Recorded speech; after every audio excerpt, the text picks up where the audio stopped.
جب ضرورت پڑتی تو کرا دیتا تھا بالنگ. اسی طرح سے جب انڈیا سے میچ آتا تو میرے کان کھڑے ہو جاتے, نارمل بالنگ کرا رہا ہوں. اس دن جو میری موٹیویشن ہوتی تھی, اور آپ کو پتہ ہے جب مجھے مزہ ہی اس چیز میں آتا ہے کہ جیسے پریشر ہو اور پھر آپ کھیلو اور کسی مقصد سے کھیلو. مجھے بڑا مشکل ہوتا تھا میرے لیے اپنے آپ کو موٹیویٹ کرنا, یہ میرا ایک ڈرا بیک رہا ہے. اب جو ہے نا, جب انڈیا سے آتی ہے تو پھر مزہ آتا ہے نا کہ کراؤڈ ہو, پریشر ہو. آپ کو پتہ ہے ہارے تو جا کے سر میں گندے انڈے پڑنے جو پڑے ہمیں 96 کے ورلڈ کپ کے سیمی کوارٹر فائنل پر تو میں آؤں گا, لیکن عاقب جاوید کی 180 آڈ وکٹس میں سے ون ڈے انٹرنیشنل میچز میں سے 54 وکٹیں بھارت کے خلاف, ہیٹ ٹرک کی آپ نے شارجہ میں. اس سے کتنا مطلب بھارت کے خلاف اگر پاکستانی کوئی اچھا پرفارم کرے یا پاکستان کے خلاف کوئی بھارتی پرفارم کرے تو وہ ہیرو ہو جاتا ہے. اس سے عاقب جاوید کو کتنا بوسٹ ملا؟ ڈیفینیٹلی, کیونکہ میں جب ہم سارے انڈیا میں جاتے تھے تو یہ حیران ہو جاتے یار اس کے اتنے فینس کیوں ہیں. اور پاکستان میں کرکٹ اتنی کھیلا ہوں لیکن لوگ مجھے بہت چاہتے تھے, پسند کرتے تھے. اس کی وجہ یہ ہے کہ مجھے ایک دن جو سچن اور یہ, کیونکہ جتنے رائٹ ہینڈ بیٹسمین ہیں نا وہ تو چاہے جتنا بھی اچھا ہو مجھے تنگ نہیں کرتا تھا, لیفٹ ہینڈڈ زیادہ تنگ کرتے تھے.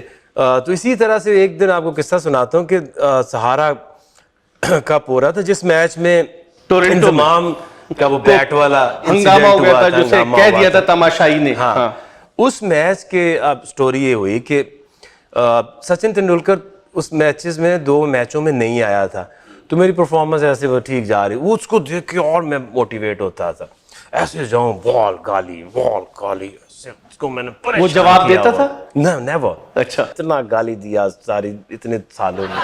اچھا, تو نہیں نہ کرو یار. تو میں نے اس کو کہا, میں کہا ہاتھ ملا.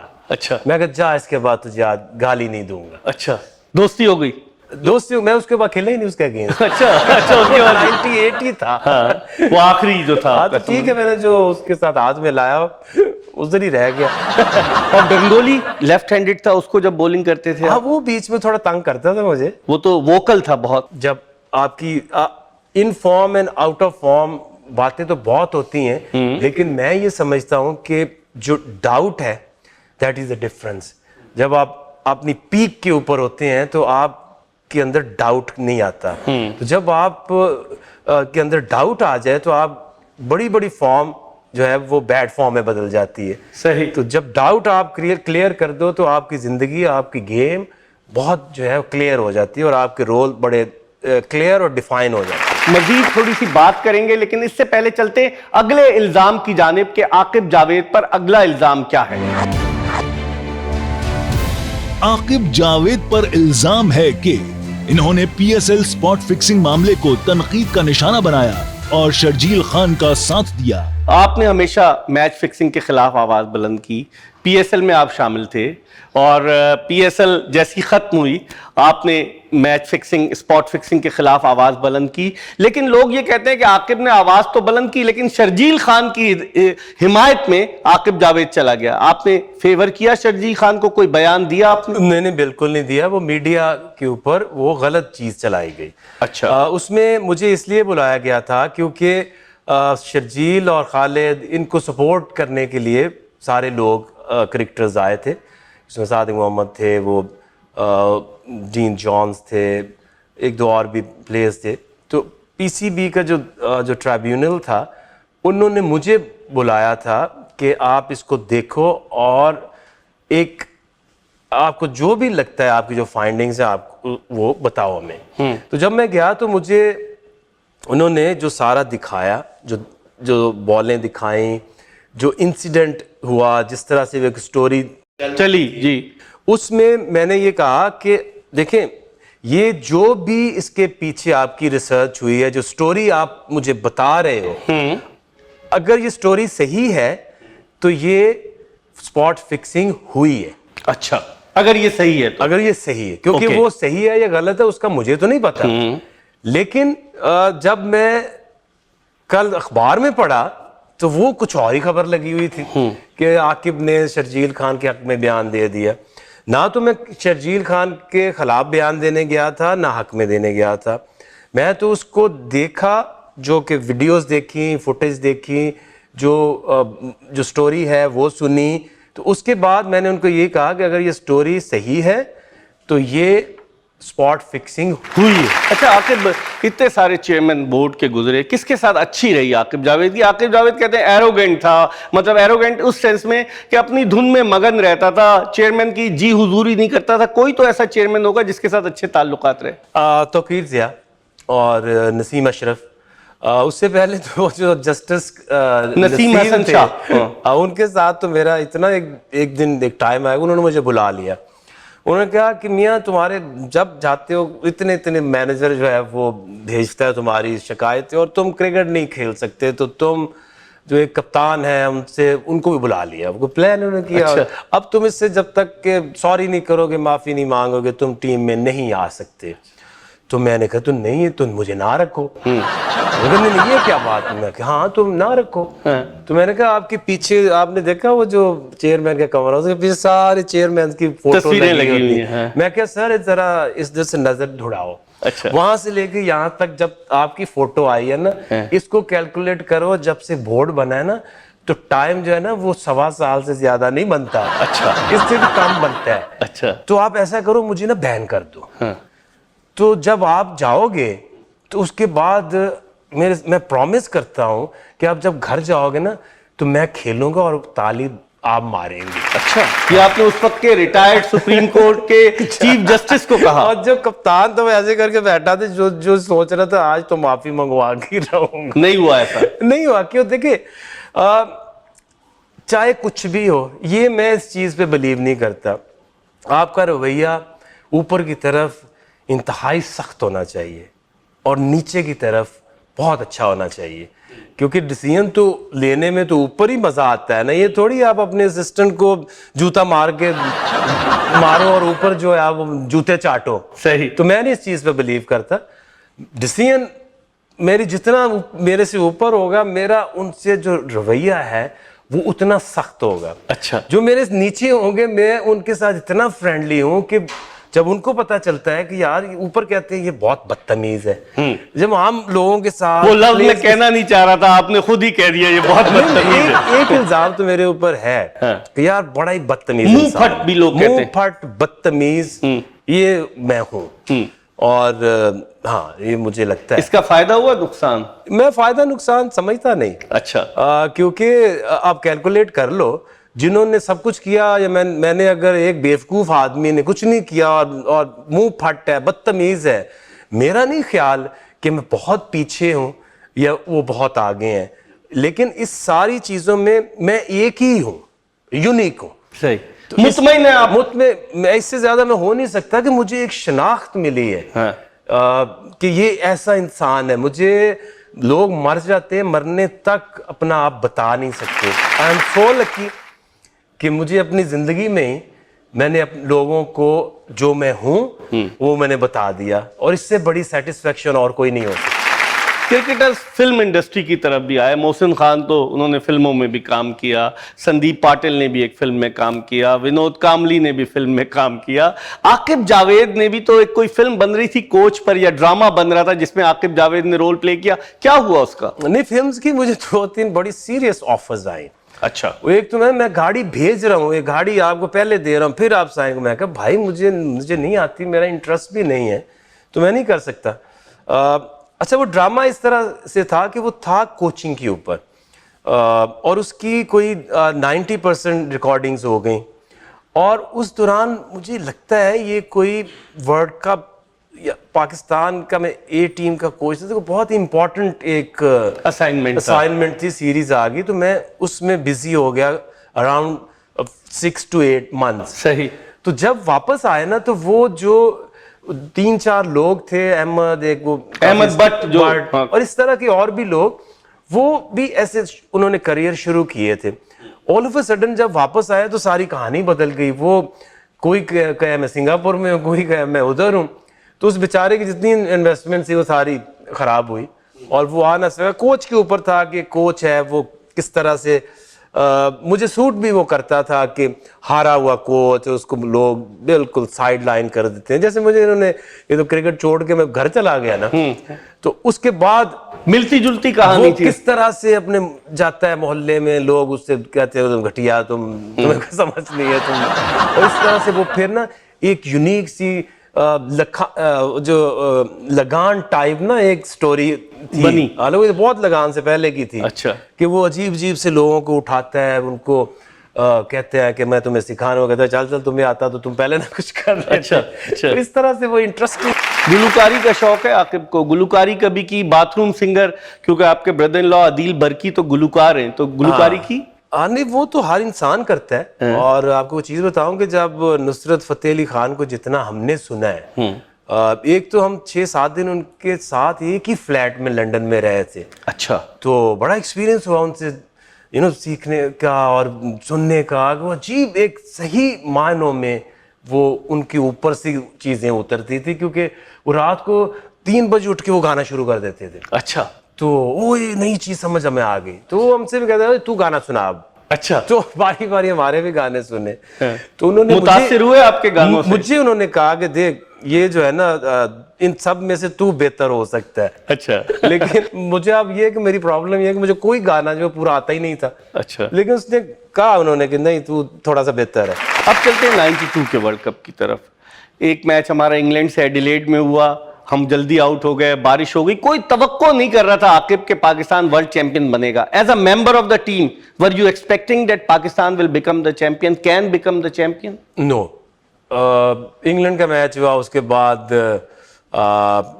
ساؤتھ افریقہ, پھر اس طرح اتنا مورائل ڈاؤن تھا کہ ایک ٹائم پہ تو ہماری جو فلائٹس تھی وہ بھی آ گئی تھی کہ پاکستان یہ میچ یہاں سے ہار کے نیوزی لینڈ سے, تو اس طرح سے واپس ان کی فلائٹس یہ ہوں گی. لیکن میں سمجھتا ہوں کہ جو اس کے اندر جو کم بیک کیا ٹیم نے وہ تھا آسٹریلیا والا میچ پرتھ پہ. خان صاحب آئے اور وہ ٹائیگر کی شرٹ پہن کے اور ٹاس ہوا, اور آپ دیکھیں نا کرکٹ کتنی چینج ہو گئی ہے کہ فائنل میں بھی وہ ٹائیگر کی شرٹ پہن کے پاکستانی کپتان کھڑا ہے اور وہ ٹاس کر رہا ہے. تو اسی طرح سے مجھے یاد ہے پرتھ میں جو ڈریسنگ روم میں جو 5-7 منٹ کی جو ان کی بریفنگ تھی جو انہوں نے موٹیویٹ کیا, اس کی مثال نہیں ملتی. کیونکہ ہر سارے کے سارے جو کہہ رہے تھے کہ یار یہ نہیں ہو سکتا, وہ جب میچ ہوا تو پھر سب کو بلیو آ گیا یار یہ جو بات کر رہے ہیں یہ تو جو ٹھیک ہو سکتی ہے. اور اب ہمارے پاس we got nothing to lose. ہر ایک میچ ہم نے جیتنا, پھر سری لنکا, پھر نیوزی لینڈ, اور پھر سیمی فائنل اور فائنل میں تو ہمیں 100% شور تھا کہ یہ نہیں ہم ہار. اچھا. اتنے کانفیڈنٹ تھے, اتنا کانفیڈنس ہو گیا تھا کیونکہ چیزیں ریزننگ سے ہو رہی تھیں. تو اب زمین سے آسمان تک پہنچ کے تو پھر آپ کو تو لگتا ہے نہیں یار there is something which has to be done. تو 1 منٹ بھی ڈاؤٹ نہیں تھا کہ پاکستان نہیں جیتے گی. کیا آپ بھی ان کرکٹرز میں شامل تھے؟ بعض کرکٹرز کا یہ خیال تھا کہ 92 کا ورلڈ کپ جیت گئے. عمران خان نے اس 92 کے ورلڈ کپ کو اپنا کینسر ہاسپٹل بنانے کے لیے استعمال کیا. کچھ باتیں شروع ہو گئی تھیں, عمران خان تک یہ بھنک پہنچ گئی تھی. شاید یہی وجہ تھی کہ اس کے بعد انگلینڈ کا جو دورہ تھا عمران خان جو تھے وہ نہیں گئے. کیا آپ بھی ان میں شامل تھے؟ آپ کی بھی یہ سوچ تھی؟ دیکھیں ہاں اس طرح سے تھی, کیونکہ دیکھیں آپ ایز لیڈر جو بھی سوچو اچھی بات ہے, لیکن آپ دوسرے لوگوں کی رسپیکٹ ضرور کرو. اب اس میں بیٹھ کے اس کی سلوشن ہو سکتی تھی نا کہ یار ٹھیک ہے آپ یہاں تک بھی ہم مجھے کوئی پرابلم نہیں ہونی تھی, کسی کو بھی ہو سکتا ہے نہ پرابلم ہوتی, کہ جو بھی آپ کلیکٹیولی ایک کٹی بناتے اس میں سے آپ کہتے ہیں کہ اگر 1 لاکھ ہے تو اس میں سے کتنی پرسنٹیج جو ہے وہ پلیئرز کو جائے گی, کتنی کینسر ہاسپٹل کو جائے گی. کیونکہ آپ نے اپنے خواب میں اب لوگوں کے خواب تو نہیں انکلوڈ کر سکتے. اچھا. سوچ اچھی تھی لیکن اس کی ایگزیکیوشن تھی. 92 کا انگلینڈ کا ٹور اور امپائر سے رائے پالمر سے آپ کا پھڈا ہو گیا تھا, وہ کیا مسئلہ تھا؟ اصل میں شروع وہ لارڈ سے ہوا تھا. میں اور وقار بیٹنگ کر رہے تھے اور وہ جو میلکم ہے وہ تیز بالنگ کرتا تھا, ڈیون میلکم, اس نے ہمیں مار کے بالنگ ادھر نیل پڑے ادھر نیل پڑے ہوئے.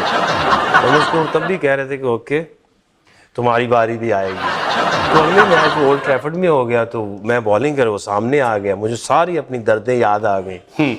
میں نے اس کو آتے پہلے تو گالیاں دیں اور امپائر نے سن لی. تو حالانکہ آپ دیکھو اس میں پراپر باؤنسر کوئی بھی نہیں تھا, شارٹ آف لینتھ گیند, شارٹ آف لینتھ تھی. تو اس وقت یہ تھا کہ آپ رول یہ تھا کہ آپ پہلا باؤنسر کرو گے آپ نو پرابلم, 2 کر سکتے ہو, تیسرا کرو گے تو وہ نو دے گا, وارننگ دے گا. تو میں نے پہلے ہی بال کیا اور اس کو پتا تھا کس نے باؤنسر مارنی ہے, میں نیچے بیٹھوں گا اور مجھے بھی پتا ہے نیچے بیٹھے گا. اچھا تو یہ کمبینیشن بنا اور میں نے شارٹ آف لینتھ بال کی اور نیچے بیٹھا تو بال آ گئی تو اس کے سر میں لگ گئی. تو میں نے جا کے اس کو اور 2-3 گالیاں دی. جا کے وہ کھڑا ہوا تو اگلا بال میں کرانے گیا ہی ہوں تو مجھے وہ کہتا ہے کہ تم اب اس کو نا شارٹ پچ بالنگ نہیں کرا سکتے. امپائر رائے پالمر کہتا میں کہا کیوں نہیں کرا سکتا؟ میں کہا ابھی تو میں نے ایک بھی نہیں 1 آف دا اوور ہوا, میں تو ایک ماروں گا, دوسرا ماروں گا, تیسرا ماروں گا تو نو بال دے گا, چوتھا ماروں گا تو مجھے وارننگ دے گی. میں کہا میرا تو یہ پلان ہے. بتا دیا آپ نے اس کو. اچھا پھر کپتان آ گئے میاں داد. اب ہوا یہ ہے کہ وہ بیچ میں کپتان آ گئے, میں نے اور 2-1 بالیں ادھر ادھر کی اسے. وہ تو جب اوور ہوا تو اس کو اتنا کوئی اریٹیٹ ہوا میرے سے, اسے سویٹر پکڑ کے غصے سے نا اس طرح سے کر کے میں نے پکڑ نیچے پھینک دیا. میں کہا تو اٹھا کے دے مجھے. اچھا اس کو انگلش میڈیا نے بڑا ہائی لائٹ کیا. ہاں تو اس کے بعد وہ میاں دادی بیچ میں آ گئے اور کام بڑھ گیا. مجھے اس کے بعد فائن ہو گیا اور جب میں صبح فائن ہوا تو مجھے مینیجر یہ وہ سب نے منتی تھے, انہوں نے کہا تو کیا کرتا ہے تو پاگل ہے, ہر وقت تو لڑتا ہے. میں کہا کہاں لڑتا ہوں ہر وقت, وہ دیکھو نا اس نے کیا کیا میرے ساتھ. لیکن یہ کہ جب میں صبح اٹھا تو میرے کمرے سے نیچے ایک انویلپ آیا تھا, مجھے 500 پاؤنڈ ہوا تھا فائن. تو وہ کسی نے میرے فین نے دیا $500 پاؤنڈ جو میرے کمرے میں پھینک دیا کہ well done, keep it up. اچھا یعنی یہ بھی حوصلہ افزائی. جج صاحب آپ بھی تھے اس ٹور پہ, آپ کیا کہیں گے, کچھ پوچھیں گے؟ میں سمجھتا ہوں کہ اس کا بیک گراؤنڈ بھی تھا اس امپائر سے آپ کے ڈسپیوٹ کا. وہ یہ تھا کہ اس کا جو بھائی تھا کین پالمر, وہ پچھلے 2 دوروں پر چونکہ میں رپورٹنگ کر رہا تھا پاکستان کے خلاف بہت سارے غلط فیصلے دے رہا تھا. اور ظاہر ہے کہ وہ بھائی ہونے کے ناطے وہ بھائی کی اوبیڈینس میں بھی کچھ انگلینڈ کے ڈیفنس میں وہ عاقب جاوید کی سرزنش کر رہا تھا. اور یہی وجہ تھی کہ عاقب جاوید کو غصہ بھی آیا اور جب وہ سویٹر ان کا دینے لگا اوور ختم ہونے کے بعد تو انہوں نے سویٹر کھینچا نفرت سے اس کی طرف دیکھتے ہوئے, کیمرہ دکھا رہا تھا سب چیزیں. تو اس کی سزا بھی انہوں نے بھگتی, ان کو فائن 500 پاؤنڈ. نہیں یہ ایروگنٹ بوائے کرکٹ کا. ویسے شعیب اختر کے بارے میں تو سنتے تھے کہ شعیب اختر جو ہے, لیکن عاقب جاوید اس طرح کی جو انوالومنٹ اس کی رہی ہے, اگر آپ پیچھے مڑ کر دیکھیں تو اس پہ فخر ہوتا ہے, افسوس ہوتا ہے, یا اپنی بے وقوفی پہ ہنستے ہیں؟ نہیں بے وقوف میں کبھی بھی نہیں تھا, کیونکہ مجھے کافی دیر پہلے ایک چیز کی سمجھ آ گئی تھی کہ صحیح کیا ہوتا ہے اور غلط کیا ہوتا ہے. میرا کوئی دنیا میں کوئی مینٹور نہیں ہے میں کہوں یہ میرا استاد ہے میں نے اس سے سیکھا ہے. I don't know. یہ 2 چیزیں میں نے اپنے اندر سے نکالی ہے کہ ایک لالچ نہیں کرنی زندگی میں, ایک ڈرنا نہیں ہے, اور ہمیشہ سے یہ مجھے کام دی ہیں. اور میں دوبارہ پیدا ہو کے بھی یہی کرنا چاہوں گا. صحیح. کیونکہ یہ میں نے صحیح کیا ہے. میں نے کبھی کمپرومائز نہیں کیا, میں نے کبھی سر نہیں جھکایا, میں نے کبھی نہ کسی کی خوشامد کی ہے نہ آج کی ہے. مجھے فخر ہے کہ میں اپنے ماں باپ کے لیے بھی وہ ڈیسیژن لے سکتا ہوں جو میں عام ایک سڑک پہ جاتا ہوا انسان اس کے لیے بھی لے سکتا ہوں. اور میں نے سمجھتا ہوں کہ میرے زندگی کے کچھ فیصلے ہیں جو میں نے اچھے کیے ہیں. صحیح. ایک بچہ میں نے زندگی میں لایا اور میں نے سوچا کہ اس خاندان سے جو محرومی ہے آج اس کا خاتمہ. اچھا ٹھیک ہے. اور دوسرا یہ میرا میسج ہے کہ چاہے جو مرضی کر لیں, دس از دی اونلی سلوشن, کہ اگر میری خواہش ہے کہ پاکستان کی آبادی 8 کروڑ ہو, کراچی میں صرف جو ہے وہ 10 لاکھ لوگ ہوں, تو اس کے لیے جنگلی جگہ ہو اور خوشیاں ہوں اور ہر انسان ایک کی عزت کرے. مجھے خواب میں سوچتا ہوں تو اس طرح کی چیزیں ذہن میں آتی ہیں. مشتاق احمد سے بڑی دوستی تھی, وقار یونس سے بھی بڑی دوستی تھی, پھر کیا ہوا آخر؟ بس وہ فیصلہ آ گیا, فیصلے کی گھڑی آ گئی. اچھا اور پھر فیصلہ کرنا پڑا، کیونکہ میں نے آپ کو پہلے بتایا کہ ماں بھی ہوتی تو فیصلہ یہی ہوتا، باپ بھی ہوتا تو یہی فیصلہ ہوتا اور ریگریٹ کوئی نہ ہوتا. لیکن اب ان کو بھی سمجھنا چاہیے کہ ٹھیک ہے یار، میرا ایک پوائنٹ آف ویو ہے، صحیح، تو اس میں ناراض کیوں ہونا؟ ایک پوائنٹ آف ویو ہے میرا، اور ایموشنز کو پروفیشنز میں کیوں لاتے ہو؟ صحیح. دیکھیں آپ کے ایموشنز ہیں وہ آپ کی دوستی ہے، جب آپ ایموشنز کو پروفیشن میں لاؤ گے آپ کے ساتھ پرابلم ہو جائے گی. تو میں تو بالکل نہیں لاتا، میں تو آپ کا بیسٹ فرینڈ بھی ہو سکتا ہوں، لیکن جب پروفیشنلی اصول کی بات آئے گی تو سب سے بڑا دشمن میں ہو سکتا ہوں. صحیح. تو یہ بات اس کے اوپر میں بلیو کرتا ہوں اور مجھے کوئی ریگریٹ نہیں ہے. ہاں ابھی بھی میرا تو کوئی ان سے ذاتی دشمنی تھوڑی ہے، میں تو آج تک مجھے بتا دے کہ میں کبھی کسی انسان سے میں ناراض بھی ہوا ہوں، کیونکہ میں تو کہتا ہوں ٹھیک ہے یار، کسی کا پوائنٹ آف ویو ہے، ہونا چاہیے، کیوں نہیں ہونا چاہیے. لیکن یہ تھوڑی ہے کہ کسی نے آپ کا کوئی ڈیسیژن لے لیا تو آپ ناراض ہو جاؤ. کیوں؟ اس کا مقابلہ کرو اور اس کو ایکسیپٹ کرو. غلطی ہوتی ہے انسان سے، کیوں نہیں ہو سکتی، اور ہونی چاہیے. اچھا عاقب، کتنا فخر محسوس کرتے ہیں کہ شیخو پورہ کا جب نام آتا ہے، عاقب جاوید کا نام آتا ہے، پھر آپ کے بعد تو اور پلیئرز آئے، رانا نوید الحسن، انہوں نے تو شیخو پورہ میں اپنی اکیڈمی بھی لگائی ہوئی ہے، آصف بھی آئے. کتنا فخر محسوس کرتا ہے عاقب جاوید، ایک چھوٹا سا شہر، وہاں سے نکل کر آیا، ننکانہ صاحب نزدیک، سکھوں کا، اور عاقب جاوید کیسا محسوس کرتا؟ دیکھیں میں نے بہت جلدی اس چیز کو سمجھا اور امپلیمنٹ کیا. 88 میں کھیلا، 96 میں اسٹیڈیم بنا کے ٹیسٹ سینٹر اسے بنایا. اس میں آپ کا رول تھا؟ 2 لوگوں نے وہ پورا اسٹیڈیم کھڑا کر دیا، ایک شفقت نقوی اور عاقب جاوید. جی ٹھیک ہے، پورا اسٹیڈیم، پاکستان کا فرسٹ اسٹیڈیم جس کے اندر آپ کے الیکٹرانک اسکور بورڈ اور ہر اسکرینز اینڈ ایوری تھنگ.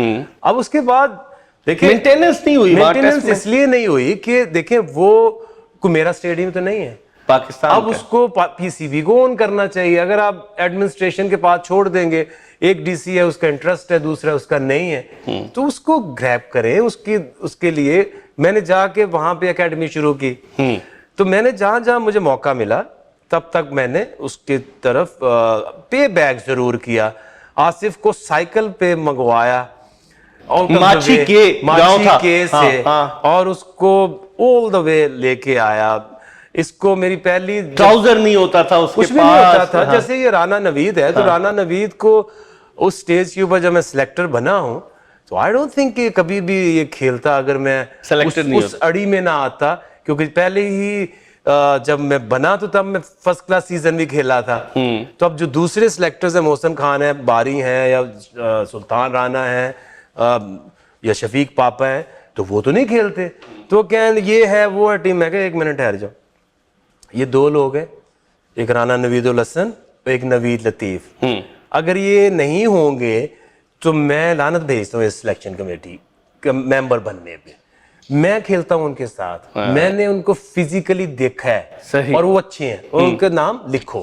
ٹھیک، تو پھر رکھا گیا کیونکہ آپ جس بندے کا کام ہے اس کی رسپیکٹ کرنی چاہیے. صحیح. اگر ایک بندہ گراؤنڈ ہی نہیں گیا اور ایک بندہ گراؤنڈ میں جاتا ہے تو آپ کیسے اس کو کہہ سکتے ہیں کہ آپ کی بات جو ہے وہ ٹھیک نہیں ہے. پاکستان میں فاسٹ بولنگ کا ٹیلنٹ تو بہت آیا، لیکن جو 2010 کا انسیڈنٹ ہوا، جو آپ نے تو پہلے ہی آواز بلند کی تھی، بند کمرے میں بیان ریکارڈ کرایا تھا، لیکن 2010 کا انسیڈنٹ آیا، پاکستان کرکٹ کو بڑا بدنما داغ لگا. کیسے دیکھتے ہیں آپ اسپاٹ فکسنگ میں جو ملوث ہیں، اگر ہم ان کو ہیرو بنا کر پیش کریں گے تو اس سے ملک کی عزت اور وقار بڑھے گا یا ہمارا نقصان ہوگا؟ میں تو تب بھی میرا سٹانس یہی تھا کہ یہ غلط کیا ہے، آج بھی یہ کہتا ہوں کہ یہ غلط کیا ہے. چیزیں کمپرومائز کرنے سے ٹھیک نہیں ہوتی. میں اس چیز پہ بلیو کرتا ہوں کہ معافی نہیں ہونی چاہیے. اگر آپ انسان کی زندگی میں سے معافی نکال دو نا تو وہ اتنا خوبصورت انسان بنے کہ پتہ ہے اس کو غلطی کی سزا ہوتی ہے، سزا کے بعد معافی ہوتی ہے. یہ نہیں ہو سکتا کہ آپ ایک گناہ کرو اور بغیر سزا کے آپ کو معافی مل جائے. نو. اسی طرح میں تو خدا پہ میرا یہی بلیو ہے کہ جو میرے سے غلط ہے معافی نہیں مانگوں گا. یہ میں نے کیا ہے، مجھے اس کی سزا ملنی چاہیے. اگر وہ سزا نہیں دیتا تو پھر زیادتی ہے میرے ساتھ. تو اسی طرح انسانوں پہ بھی میں یہی بلیو کرتا ہوں، ہیومن ریلیشنز میں غلطی ہے اس کی سزا ہے، سزا کے بعد تو معافی ہے. تو اس لیے جب تک آپ یہ سزائیں نہیں رکھیں گے، معاف کرنا نہیں چھوڑیں گے لوگوں کو،